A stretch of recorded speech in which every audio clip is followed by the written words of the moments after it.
cruise ships don't really sleep. After midnight, when the music stops and the lights dim, the ship becomes quiet enough to hear footsteps that don't belong to anyone on board. Tonight, you're about to hear 5 true and disturbing cruise ship horror stories. Experiences reported by passengers and crew members who witness things they still struggle to explain. From vanished workers to ghostly figures wandering empty hallways, these are the moments that turn dream vacations into nightmares, far from shore. Before starting today's video, tell us in the comments where are you watching from and what time is it there so we know from which state people are watching from. The Midnight Passenger. I had been on plenty of cruises before, but this one felt different from the moment we left port. The ship was enormous, gliding through the calm Gulf waters with thousands of passengers on board, the hum of engines and chatter of families filling the air. I was on my second night, exploring the quieter parts of the ship after dinner, when the first sense of wrongness began. There's an odd calm that falls over a ship once the sun sets fully, and I felt it immediately, the artificial lights casting shadows in hallways that should have been warm, cheerful, and full of life, but instead, they felt oppressive and empty. I had just finished walking past the pool deck and was heading toward the observation lounge when I saw her, or at least what I thought was her.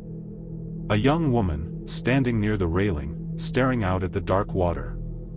She didn't move as people passed, and even as I approached, she didn't seem to acknowledge me. That stillness struck me as odd. Most passengers are laughing, chatting, taking selfies, anything, but she was perfectly still. I called out to her. "Excuse me, are you okay?" My voice sounded small, swallowed by the night air and the gentle hum of the engines. She didn't respond. I stepped closer, and I could see her features now. Pale. Blank. Eyes wide, almost too wide, reflecting the deck lights. She was trembling slightly, but not in a normal way. It wasn't cold, it wasn't fear. It was anticipation, as if she had been waiting. I reached out to tap her shoulder. The moment my hand got close, she vanished. Just like that.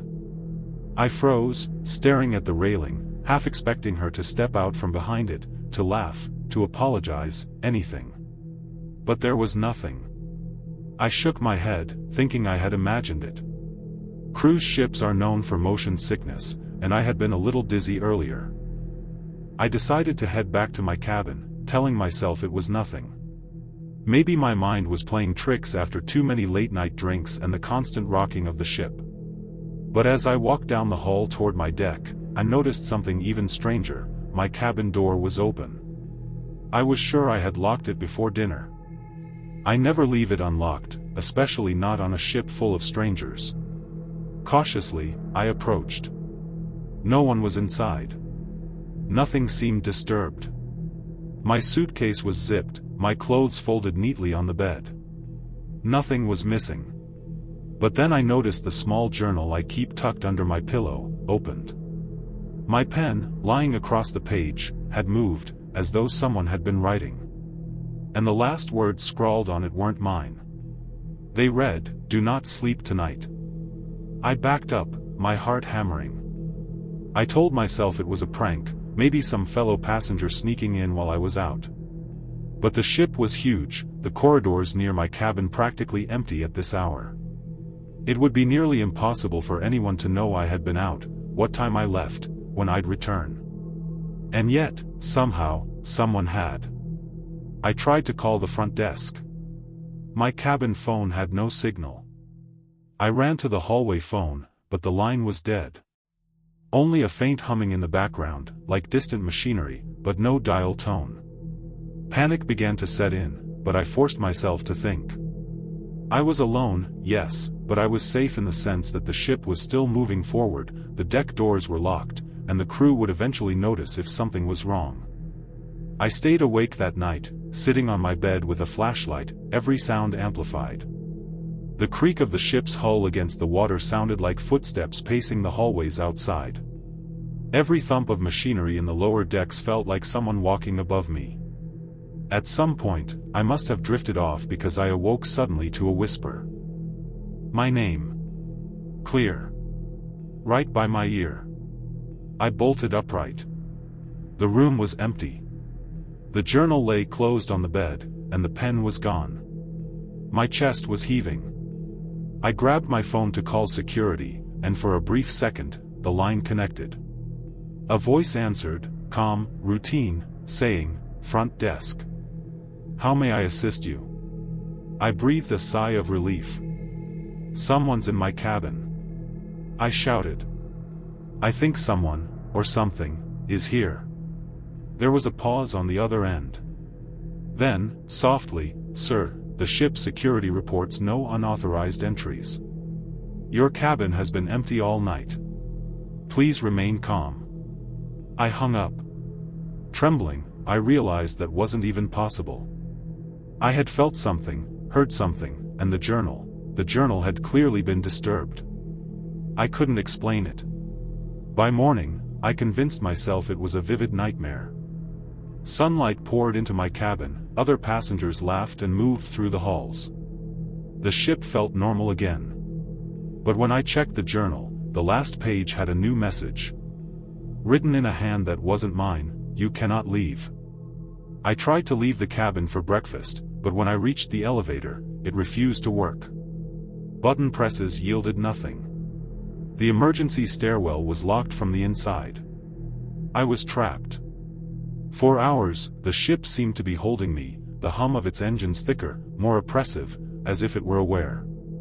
Eventually, the elevator started again on its own. I made my way to the dining room, only to find it oddly empty. Tables were set, chairs aligned perfectly, but no staff, no passengers. The lights flickered. Somewhere in the distance, I heard laughter. Not normal laughter.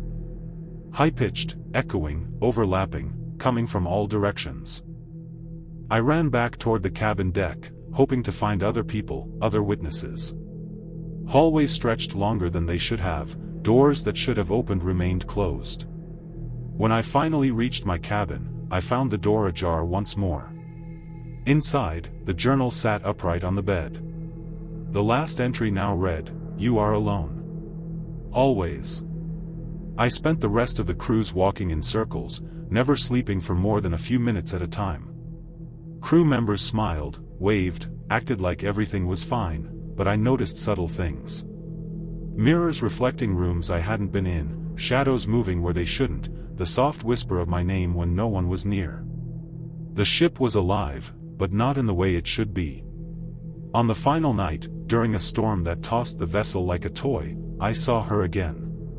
The pale figure, staring at me from the observation deck. I called out, but she didn't move. The wind tore at her hair, the rain soaked her dress, but she didn't fade. Slowly, she raised a hand. And I knew, without thinking, that the ship wanted me to follow. I did not. I locked myself in my cabin, hugging the journal to my chest, praying the night would pass. When I finally disembarked the next morning, I expected relief, freedom, but the memory of the whispering, the door opening on its own, and the journal's messages clung to me. Weeks later, I returned to check on my photos and journal entries. Every picture of the ship's deck showed faint figures in the background. Shadows shaped like people but standing where no one could stand. And the journal, the last page, which I swore I had left blank, now bore one more line, "We will see you again." I never booked another cruise. I tell this story reluctantly because people ask, but I do not embellish. Every sound, every whisper, every glimpse of movement on that ship was real. And if you ever sail on a ship alone at night, know this: some vessels carry more than passengers. Some carry memories, shadows, and things that do not wish. The crew deck you're not supposed to see. I booked the cruise alone because I needed the isolation. Work had burned me out, relationships felt heavy, and the idea of being surrounded by people without actually knowing any of them felt strangely comforting. The ship was newer, marketed as luxury, the kind that promises safety, elegance, and endless entertainment. I believed that once I stepped on board, whatever stress I carried would dissolve into the ocean behind us. The first 2 days were normal. Buffets, shows, pool decks, awkward small talk with strangers who'd disappear from my life by the end of the week. Nothing felt off. Nothing felt wrong. But on the third night, I made the mistake of wandering too far. I couldn't sleep. The gentle vibration of the engines that normally lulled people into rest had the opposite effect on me. It felt louder that night, deeper somehow, like a pulse beneath the floor. Around 1:30 a.m., I decided to walk. The ship at night is a different place. Bright during the day, cheerful and crowded, but after midnight it becomes hollow. Corridors stretch longer. Lighting feels dimmer. Sounds travel strangely. I started on my passenger deck and walked aimlessly, letting instinct guide me. Eventually, I realized I was far from familiar territory. The carpeting changed. The walls lost their decorative trim. The lighting shifted from warm yellow to a sterile white. There were no cabin numbers anymore. Just blank doors. I knew enough to recognize crew-only areas. I also knew I shouldn't be there. I turned around, but the hallway behind me didn't look the same. I swear it hadn't been that long. The turn I'd taken moments earlier was gone, replaced by a straight corridor stretching farther than any interior space on a ship should allow. My stomach tightened, but I told myself ships are massive. Easy to get disoriented. I kept walking. That's when I noticed the sound. Not footsteps. Breathing. Slow. Steady. Close enough that I could feel it more than hear it, like air being pulled through something narrow. I stopped walking. The breathing continued. Not behind me. Not ahead of me. Around me. In the walls. I laughed quietly at myself. Ships make noise. Pipes. Ventilation. Machinery. That explanation should have calmed me. It didn't. I passed a door slightly ajar. A red sign on it read Crew Access, Authorized Personnel Only. Inside was a stairwell descending into darkness. I should have walked past it. I should have turned around. Instead, I looked down. The stairs were metal, industrial, painted gray, with scuff marks worn into the center as if thousands of feet had passed through. The lights flickered intermittently, leaving sections in shadow. A cold draft flowed upward, smelling faintly of oil and rust. I didn't hear the breathing anymore. I stepped inside. The door closed behind me with a heavy metallic click. That sound echoed longer than it should have. I descended slowly, counting the steps to calm myself. 1 flight. 2. 3. No signage. No deck numbers. Just stairs spiraling downward. My phone had no signal, but the time still worked. 1:47 a.m. By the time I reached the bottom, my ears popped. The pressure felt wrong, like I'd gone far deeper than any deck should allow. The corridor at the bottom was narrow and low, forcing me to hunch slightly. The walls were bare metal. No carpeting. No decoration. Just pipes running along the ceiling and floor, some vibrating faintly. The air was colder here. Then I saw the footprints. Bare footprints. Wet. They led away from the stairwell and disappeared around a bend. I stared at them longer than I should have, trying to rationalize what I was seeing. Crew don't walk barefoot in industrial areas. And even if they did, why would their feet be wet? Before I could decide what to do, the lights went out. Not all at once. One by one. A sequence. Like something moving through them. I froze. The breathing returned. Closer now. I backed up, heart pounding, reaching blindly for the stairwell door behind me. It wasn't there. Just wall. I spun around. The corridor had changed. Where the stairs had been was now a blank stretch of metal, seamless, as if the entrance had never existed. The breathing stopped. Silence. Then a voice spoke. Not loud. Not threatening. Calm. almost polite. "You shouldn't be here." The voice came from directly in front of me, though the corridor was empty. I asked who was there, my voice shaking despite my effort to sound steady. No response. Just a soft sound, like fingers brushing against metal. I ran. The corridor twisted and turned, bending in ways that made no sense. Doors appeared, some dented, some rusted shut, some slightly open. Behind one, I heard sobbing. Behind another, laughter. Every sound felt close enough to touch but always just out of reach. I slammed into a door at the end of the hall and burst through it. I was back on a passenger deck. Bright lights. Carpet. Artwork. Normality. People walked past me without a second glance. I stood there shaking, drenched in sweat, my heart racing so hard it hurt. I checked my phone. 1:49 a.m. 2 minutes. I went straight to guest services the next morning. I described the stairwell, the corridor, the missing door. The woman at the desk smiled politely, the kind of smile designed to end conversations. "There are no accessible crew stairwells in passenger areas," she said. "And certainly none without signage." I insisted. I even showed her the location on the deck map. She typed something into her computer, frowned slightly, then turned the screen away from me. "That section doesn't exist," she said. I asked to speak to a supervisor. She disappeared briefly, then returned with a man in a crisp uniform. He listened carefully, nodding at all the right moments. When I finished, he leaned closer and lowered his voice. "Did you see anyone else down there?" he asked. I hesitated, then shook my head. He nodded once. "Good." That single word unsettled me more than anything else. For the rest of the cruise, I stayed in public areas.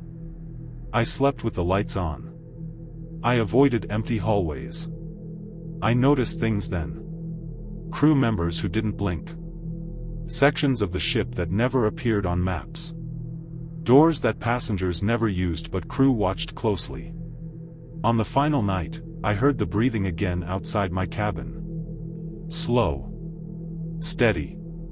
Right on the other side of the door. I didn't open it.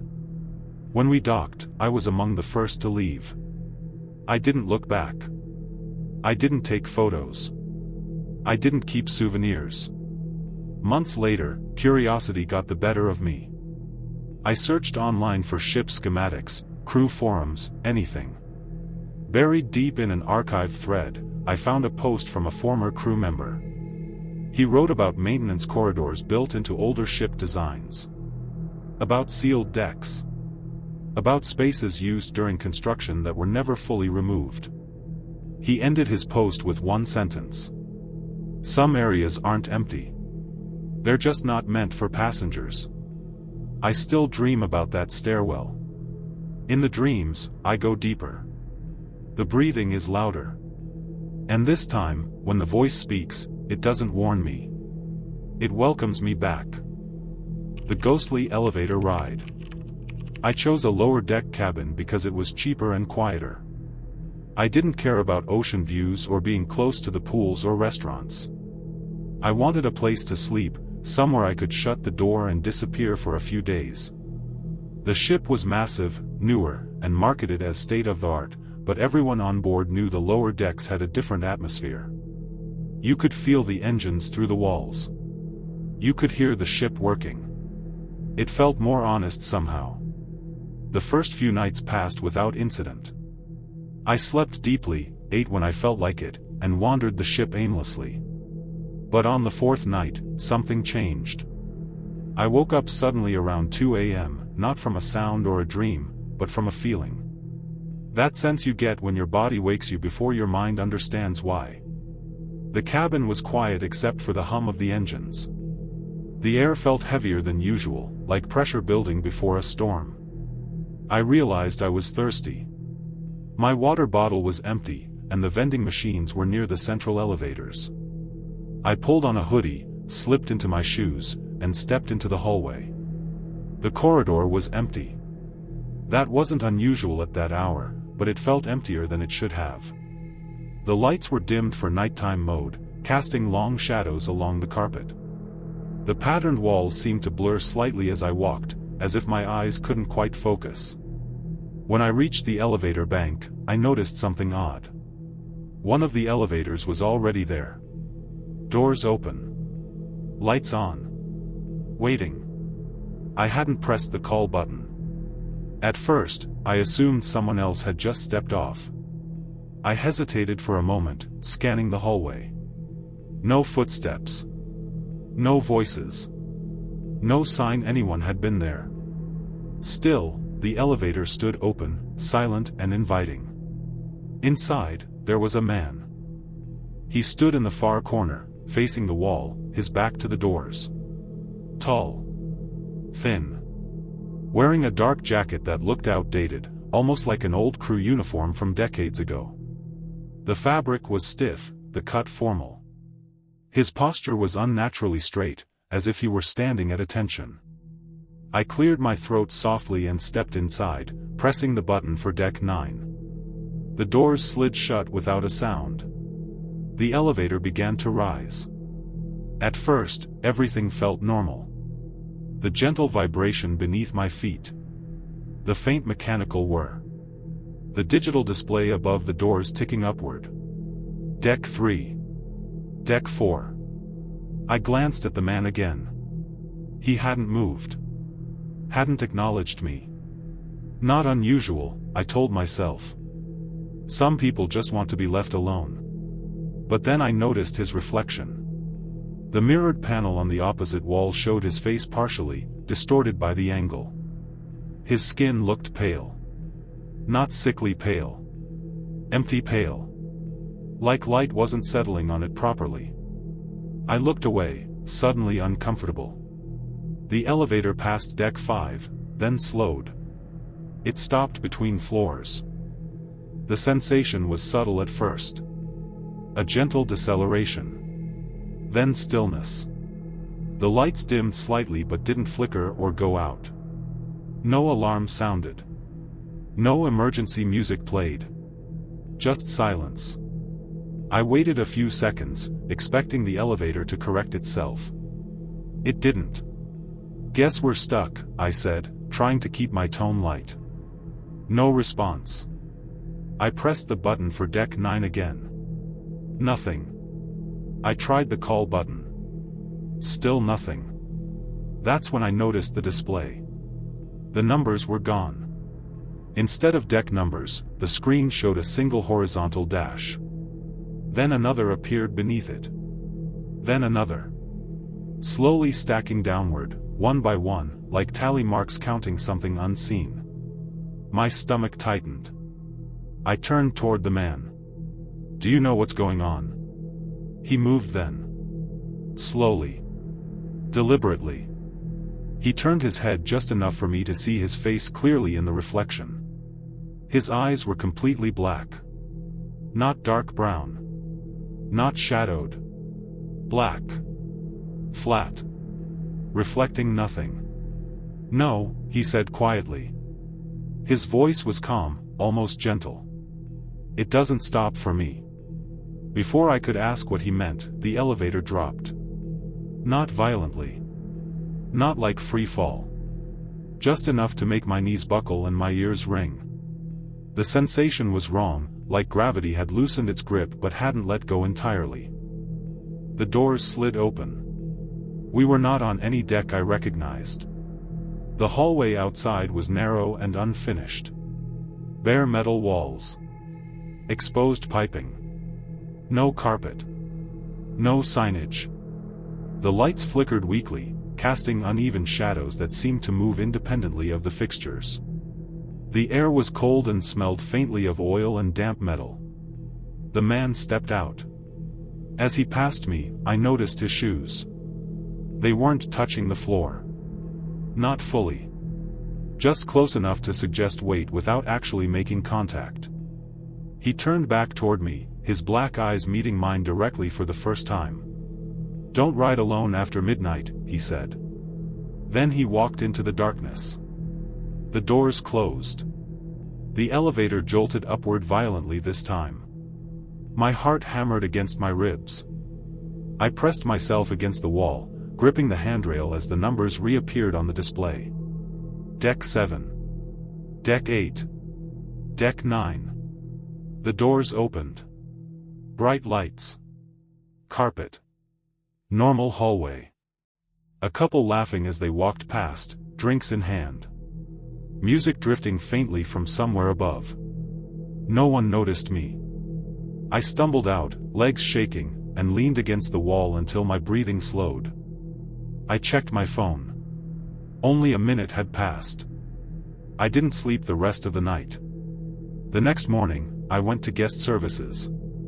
I described the elevator stopping, the unknown deck, the man. I expected skepticism. Maybe concern. What I didn't expect was the immediate shift in the woman's expression when I mentioned the man's uniform. She smiled, but her eyes hardened. "Our elevators undergo regular inspections," she said carefully. "There are no accessible decks outside the passenger areas." I asked if there were maintenance levels between decks. She typed something into her computer, then shook her head. "Not on that elevator bank." I insisted. I described the hallway in detail. The pipes. The lighting. The smell. She stood and asked me to wait. When she returned, she wasn't alone. A man in a senior officer's uniform stood beside her. He listened quietly as I repeated the story. When I finished, he asked one question. "Did the man speak to you before the elevator stopped?" I shook my head. He nodded once. "Good." That word again. Good. He told me I'd likely experienced a vivid dream state brought on by exhaustion and engine vibration. He suggested rest and offered complimentary spa access. It felt like a dismissal wrapped in kindness. I didn't argue. For the rest of the cruise, I avoided elevators after dark. I took the stairs, no matter how many decks. I noticed that one elevator was often out of service late at night, roped off with a simple sign, "Temporary maintenance." On the final evening, curiosity got the better of me. Around 1 a.m., I stood across the hallway from that elevator. The rope was gone. The doors were open. The lights were on. Waiting. I didn't approach. As I watched, the doors slowly closed on their own. Months after the cruise, I searched online. Buried in an old forum thread, I found a post from a former crew member. He wrote about older ship designs. About sealed decks used during construction. About elevators that still accessed levels no longer officially listed. He ended with a warning. "Some passengers think the ship is haunted," he wrote. "The truth is worse. Some crew never leave. I don't ride elevators alone anymore. Not on ships. Not anywhere. And sometimes, when I catch my reflection in mirrored doors late at night, I swear I see someone standing just behind me. Waiting for the doors to close." The disappearing crew member. I wasn't supposed to be working nights when I signed onto the ship. My contract was clear about that. Day shifts only, routine electrical maintenance, inspections, assisting senior engineers when needed. It was steady, predictable work, and that's exactly why I took the job. But 3 weeks into the voyage, everything changed. Staffing shortages hit hard. Someone quit at the last port. Another crew member was sent home sick. Schedules were rewritten without warning, and suddenly I was assigned to graveyard shift. The ship feels different at night. During the day it's bright, loud, full of movement and distractions. At night, once most passengers are asleep, the vessel stops pretending to be a floating resort and reveals what it really is, a massive machine cutting through the ocean. The hum of the engines is louder. The floors vibrate constantly. Every sound echoes longer than it should. That night, my assignment was simple on paper. I was to assist a senior technician named Raphael with a routine inspection of electrical panels along Deck B, one of the crew-only levels beneath the passenger cabins. Raphael had been with the company for over a decade. Calm, quiet, serious about safety. The kind of person you trusted without question. When we met near the aft service elevators around 11:40 p.m., he handed me the checklist and told me to stay close. He mentioned casually that some sections down there didn't have camera coverage and that company policy required at least 2 crew members at all times. I remember nodding, barely registering the comment, not realizing how important it would become later. Deck B wasn't unfamiliar to me, but it was never comfortable. Narrow metal corridors, exposed wiring, storage rooms stacked with equipment, access hatches leading deeper into the ship. The air smelled like oil, metal, and recycled ventilation. The lighting was harsh and inconsistent, with flickering fixtures that never seemed to get fixed because they technically still worked. For the first hour, everything was normal. We moved methodically, checking panels, recording readings, confirming nothing was overheating. The ship felt quiet but not unsettling. Just another night of work. Then we reached Corridor 17. Raphael stopped walking so suddenly I nearly ran into him. He stared down the hallway with a slight frown, his eyes fixed on something at the far end. When I asked what was wrong, he pointed without speaking. At the end of the corridor was a heavy steel maintenance door. It wasn't supposed to be open. But it was, just barely, a narrow black gap cutting through the metal. As we walked closer, I noticed the air growing colder. Not drafty, not windy, but cold in a way that felt unnatural, like standing in front of an open freezer. I could faintly see my breath. Raphael stopped again, listening. He asked if I heard anything. I shook my head. That was the problem. The ship is never silent, but near that door, the background hum faded, as if sound itself was being swallowed. Raphael reached for his radio and reported the unsecured door. Thick static answered him. He tried again. Same result. His expression tightened, but he didn't hesitate. He told me to stay where I was and stepped forward, pulling the door open the rest of the way. Beyond it wasn't a room. It was a corridor, narrower than the one we stood in, with bare metal walls and no visible light source except for a faint glow far in the distance. The moment Raphael stepped inside, the temperature dropped sharply, enough to make my skin prickle. I called his name, but he didn't respond. He kept walking forward slowly, as if drawn toward that distant light. I took one step after him and stopped. Something about that corridor felt wrong, not dangerous in a physical sense, but fundamentally incorrect, like it wasn't meant to exist inside the ship. I called out to him again, louder this time, telling him to come back. He stopped walking, and for a brief second, I felt relief. Then every light in the corridor went out. Not just inside the access passage, but in our hallway as well. Total darkness. I heard footsteps then, but they weren't Raphael's. There were too many of them, moving in irregular patterns, surrounding us. I backed into the wall, my heart pounding so hard I could feel it in my throat. I shouted Raphael's name again. The lights flickered back on. The corridor beyond the door was empty. Raphael was gone. The hallway looked shorter now, and the faint glow at the end had disappeared completely. I ran to the doorway and shouted again, my voice echoing back strangely, stretched and distorted. I didn't step inside. Instead, I slammed the door shut and locked it. My radio crackled to life. Raphael's voice came through, calm and clear, asking why I had left him. I froze. I asked where he was. Static swallowed my reply. Then his voice returned, closer this time, telling me I wasn't supposed to close the door. The radio went dead. I ran. I didn't follow protocol. I didn't finish the inspection. I ran all the way back to control, shaking, barely able to explain what had happened. Security was called. A search team was assembled.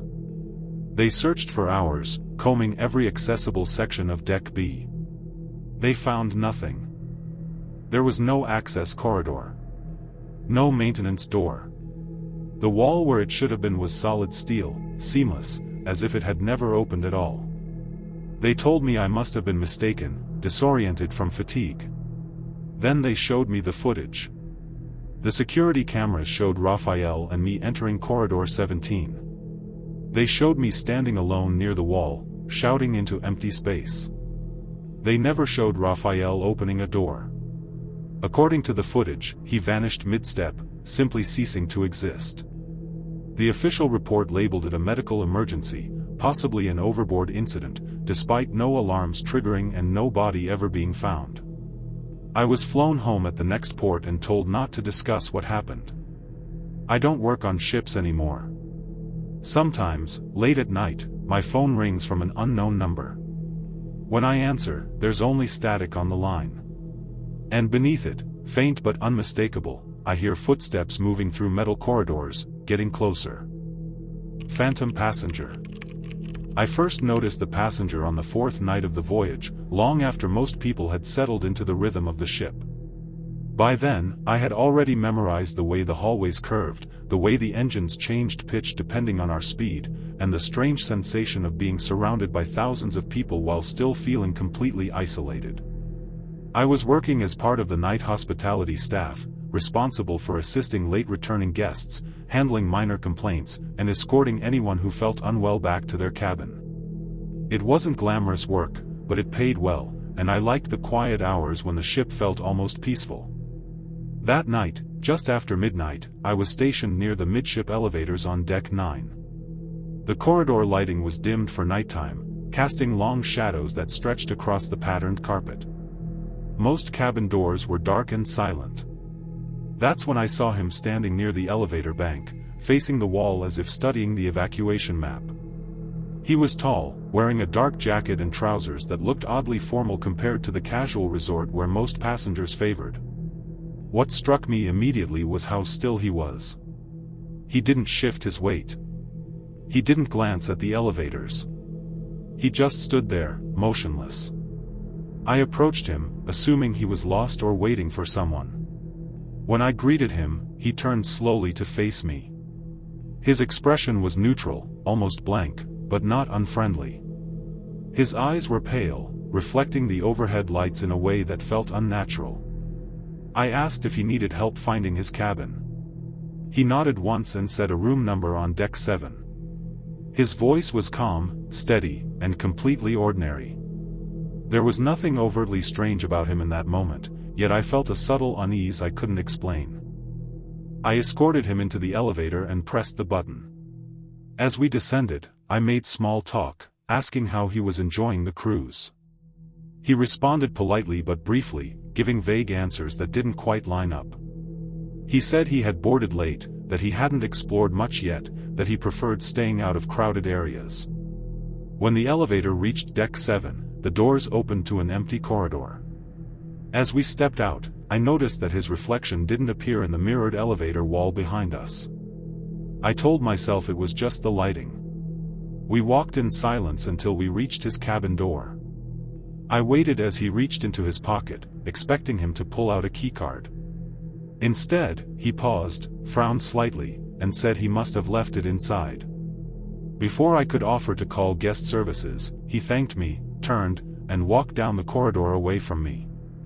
I watched him disappear around the corner. A moment later, I realized something was wrong. If he didn't have his keycard, how had he been accessing the elevators? And why hadn't he asked for help? The next night, I saw him again. This time, he was standing near the stairwell on Deck 10, staring down the steps as if listening for something below. When I called out to him, he didn't react at first. Only when I stepped closer did he turn his head. He looked exactly the same. Same clothes. Same expression. I asked if everything was all right. He said yes, then asked me what day it was. When I told him, his face tightened, just for a second, as if he was confused or disappointed. He thanked me and walked away before I could ask anything else. Over the following nights, Other crew members began mentioning a passenger who matched his description. A bartender said a man fitting that look would sit at the far end of the lounge after closing hours, never ordering a drink, leaving without a word. A cleaner said she'd seen him standing inside a closed theater long after the final show, alone in the dark. None of us could recall ever seeing him during the day. Curiosity turned into concern when I tried to look him up in the system. There was no record of a guest assigned to the cabin number he'd given me. No name matched his description. No late boarding record. When I mentioned this to my supervisor, she told me not to worry about it and suggested I was confusing him with another passenger. But I could tell from her tone that she didn't believe her own explanation. On the 6th night, I encountered him again, this time near the bow of the ship. The observation deck was closed at that hour, but he was standing there anyway, gazing out at the black ocean. I approached him cautiously and asked how he'd gotten access to the area. He turned slowly and looked at me for a long moment before answering. He said he liked being close to the water. He said it helped him remember. I asked him what he meant. He didn't answer right away. Instead, he asked me if I believed places could remember people. If walls and floors could hold on to moments long after they passed. Before I could respond, he stepped closer to the railing and leaned over, peering into the darkness below. I felt a surge of panic and reached out, grabbing his arm to pull him back. My hand passed straight through him. There was no resistance. No warmth. Just empty air. I stumbled backward, my heart racing, staring in disbelief. He turned to face me again, and for the first time, his expression changed. He looked sad. Not angry. Not threatening. Just deeply, unbearably sad. He said he hadn't meant to scare me. He said most people couldn't see him at all. He told me he had been a passenger on the ship years ago, on one of its early voyages. There had been a fire in a restricted area below decks. Smoke spread quickly. Chaos followed. In the confusion, he'd been trapped in a corridor not far from where we stood now. He said no alarms reached that section. No one heard him calling out. By the time help arrived, it was too late. He said the ship kept sailing. Refurbished. Renamed. Rebranded. But parts of it never forgot. Neither did he. I asked why he was still here. He looked back at the ocean and said he didn't know how to leave. He said the ship was always moving, and so was he, stuck between departures and arrivals that never included him. He said sometimes he followed passengers, wondering what it felt like to be alive and going somewhere again. When I blinked, he was gone. I reported the incident the next morning, omitting the part where my hand passed through him. Security dismissed it as stress and exhaustion. But 2 days later, an older crew member pulled me aside. He asked me, quietly, if I'd seen the man near the elevators at night. When I nodded, his face went pale. He told me crew had been seeing that passenger for years. Always at night. Always alone. Always disappearing before anyone could get too close. On the final night of the voyage, I stood on deck 9 near the elevators, unsure why I felt compelled to be there. Just after midnight, the elevator doors opened. He stepped out, looking the same as ever. He met my eyes and gave a small nod, as if in thanks. Then he walked past me, straight through the closed emergency door at the end of the corridor, and vanished. That door has never opened since. I finished my contract and never returned to sea. But sometimes, in crowded places late at night, I feel the same cold unease I felt on that ship. And when I catch a glimpse of someone standing too still, staring at nothing, I don't look twice. That was tonight's Whisper from the Shadows. Subscribe to Nightbound Whispers. And remember, the night is never truly silent.